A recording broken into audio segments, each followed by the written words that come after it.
Love வந்து எந்த இடத்துல பெயினா மாறுது? இப்போ யாரையோ நீங்க லவ் பண்றீங்க, அட்ராக்ட் ஆகுறீங்க, அட்மையர் ஆகுறீங்க அப்படிங்கிறப்ப வந்து அந்த ஃபீல் வந்து உங்களுக்குள்ள ஒரு அமைதிய குடுக்கும், சந்தோஷத்த குடுக்கும்.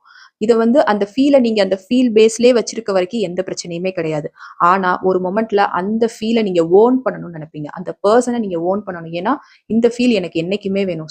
So I have to own him R her அப்படிங்கிற ஒரு இன்டென்ஷன் உள்ள வந்துரும். அந்த மாரி ஓன் பண்ணணும், நீங்க உங்களுக்குன்னு அத பொசஸ் பண்ணணும்னு நெனைக்கிறப்ப தான் அது வந்து பெயினா மாறுது. ஒரு லவ் ஃபீல் உங்களுக்குள்ள வருது. அந்த மொமெண்ட்ல நீங்க பீஸ்ஃபுல்லா ஃபீல் பண்றீங்க அப்படின்னா, just go with the moment.